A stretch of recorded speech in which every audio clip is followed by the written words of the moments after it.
तारीख 25 जुलाई 2025। जगह बांदा का कालिंजर इलाका।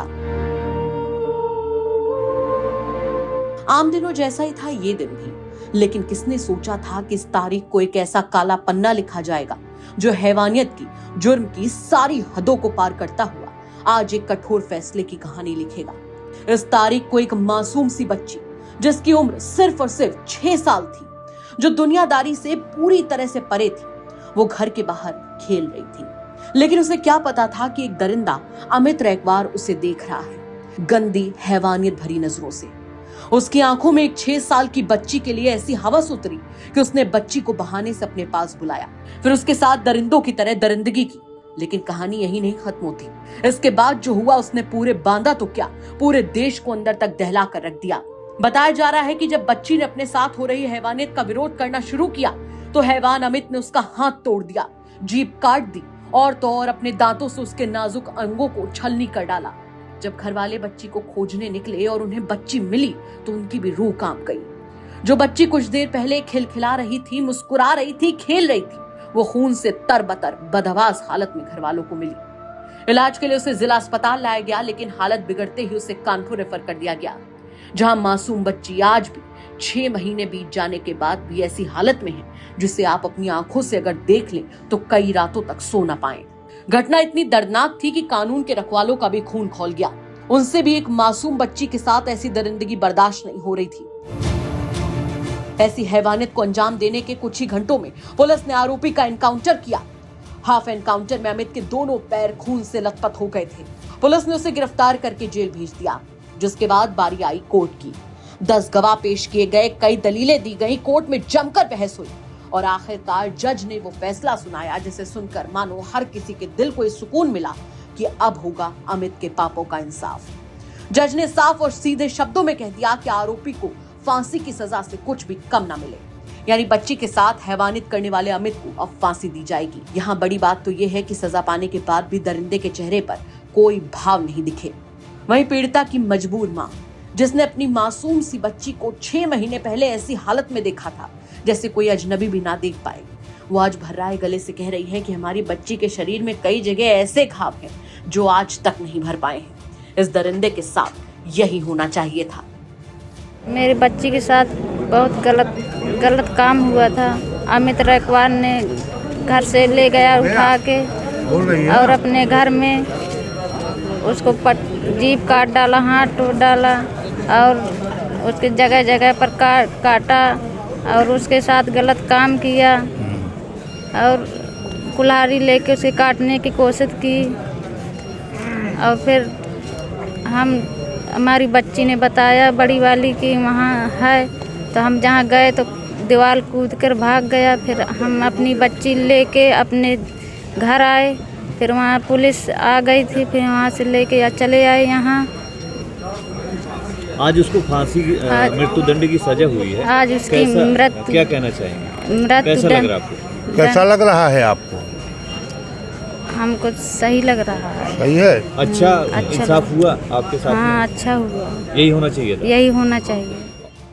चलिए विस्तार से बताते हैं आपको अपराध से लेकर अंजाम तक की पूरी कहानी, वो कहानी जिसने बांदा में आक्रोश की आग लगा दी थी। दरअसल घटना 25 जुलाई 2025 की है, जहां कालिंजर थाना क्षेत्र में एक 6 साल की मासूम बच्ची घर के बाहर खेल रही थी। दरिंदा अमित रैकवार उसे गुटके के बहाने ले गया, जहां कथित तौर पर दुष्कर्म किया, हैवानियत की सारी हदें पार कर दी। मासूम को अस्पताल में भर्ती कराया गया, जहां से उसका आज भी कानपुर में इलाज चल रहा है। आने वाले समय में ऑपरेशन भी होना है। वहीं पुलिस ने आनन फानन में आरोपी के खिलाफ गंभीर धाराओं में केस दर्ज करके उसको हाफ एनकाउंटर में गिरफ्तार किया था। वो मध्य प्रदेश की तरफ जंगलों में भागने की फिराक में था। अमित के दोनों पैरों में गोली मारी गई थी। लोगों ने मांग की थी कि इसका एनकाउंटर होना चाहिए। घटना के बाद पूरे जिले में आक्रोश फैल गया था। आरोपी तब से लेकर अब तक लगातार जेल में बंद था। मामले की गंभीरता को देखते हुए विवेचना अधिकारी पुलिस इंस्पेक्टर दीपेंद्र सिंह ने 20 दिन के अंदर विवेचना खत्म कर दी। कोर्ट के अधिवक्ता ने बताया कि 12 नवंबर को पुलिस और अभियोजन ने आरोप पत्र दाखिल किया। ट्रायल शुरू हुआ, 10 गवाह पेश किए गए। अदालत ने आरोपी को दोषी करार दे दिया और फांसी की सजा सुना दी। साथ में 75,000 रुपए का जुर्माना भी लगाया। इसमें जिस जज ने सुनवाई शुरू की थी उन्हीं ने फैसला सुनाया। मामले में कुल 36 तारीखें पड़ी और 56 दिन के अंदर ये फैसला आया। वहीं इस पूरे मामले पर पुलिस ने क्या कुछ कहा वो भी सुनवा देते हैं आपको। दिनांक 25 जुलाई को जनपद बांदा के थाना कलिंजर क्षेत्र में सूचना प्राप्त हुई थी कि एक बच्ची जिसकी उम्र करीब 6 वर्ष थी, उसके साथ उसी के पड़ोसी व्यक्ति द्वारा दुष्कर्म किया गया है, जिससे उसकी हालत काफ़ी गंभीर है। सूचना मिलते ही तत्काल संज्ञान लेते हुए इसमें समुचीन धाराओं में अभियोग पंजीकृत किया गया। बच्ची का बेहतर इलाज करने हेतु मेडिकल कॉलेज से उसको हैलेट हॉस्पिटल कानपुर रेफर कराया गया, जहाँ पे बच्ची की हालत स्थिर की गई। इसमें जो टीम्स हमने गठित की थी, उनके द्वारा जो नामित अभियुक्त था उसको पुलिस मुठभेड़ में गिरफ्तार किया गया, जिससे उसके दोनों पैर में गोली लगी थी। इस पूरे प्रकरण की विवेचना को साक्ष्य संकलन करते हुए, टेक्निकल साक्ष्य संकलित करते हुए जल्द से जल्द समय में इसको माननीय न्यायालय के समक्ष प्रस्तुत किया गया था चार्जशीट को। आज दिनांक 6 जनवरी को एक बहुत ही महत्वपूर्ण निर्णय माननीय न्यायालय द्वारा इसमें सुनाया गया है, जिसमें जो अभियुक्त है उसको मृत्युदंड की सजा दी गई है। जरा सोच कर देखिए कि आज 6 महीने बीत जाने के बाद भी एक मासूम सी बच्ची, जिसका गुनाह सिर्फ इतना था कि वो खेल रही थी, जी हाँ, बस खेल रही थी, वो आज भी अस्पताल में जिंदगी और मौत के बीच जूझ रही है। शरीर से लेकर मन तक ऐसे घावों में वो सन गई है जिसे वो ताउम्र नहीं भूल पाएगी। कोर्ट भले ही आरोपी को सजाए मौत सुना चुका हो, लेकिन एक मासूम सी बच्ची के साथ दरिंदगी की सारी हदें पार करने वाले अमित के लिए मानो ये सजा भी कम लगती है। बांदा से सिद्धार्थ गुप्ता की रिपोर्ट, यूपी तक।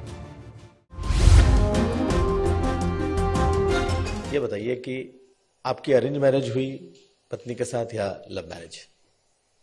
नहीं, इट्स एन अरेंज मैरिज। हमारे एक मित्र सांसद रहे हमारे साथ पार्लियामेंट में, फिर उन्हीं के थ्रू मुलाकात हुई, बातचीत हुई, फिर हम लोगों की बाद में बातचीत करके शादी हुई 2017 में। ये लव मैरिज आपका नहीं था?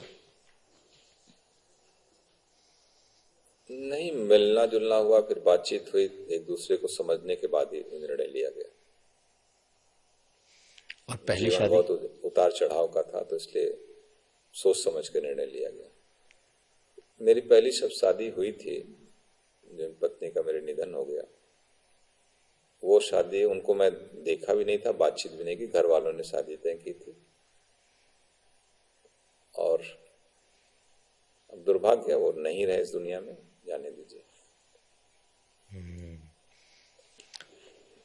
तो श्रीकला जी के बारे में आपने बताया कि वो विधानसभा का चुनाव लड़ सकती हैं अगर वो सीट सामान्य हो गई। विधानसभा नहीं, जिला पंचायत। अभी तो जिला पंचायत है। हाँ, अभी है। अगर वो सुरक्षित हो जाएगी तब आप अभी हमें नहीं लगता, क्योंकि जो अगर जिस तरीके जो पैटर्न रहा अभी तक का, तो जनरल सीट होने की संभावना है।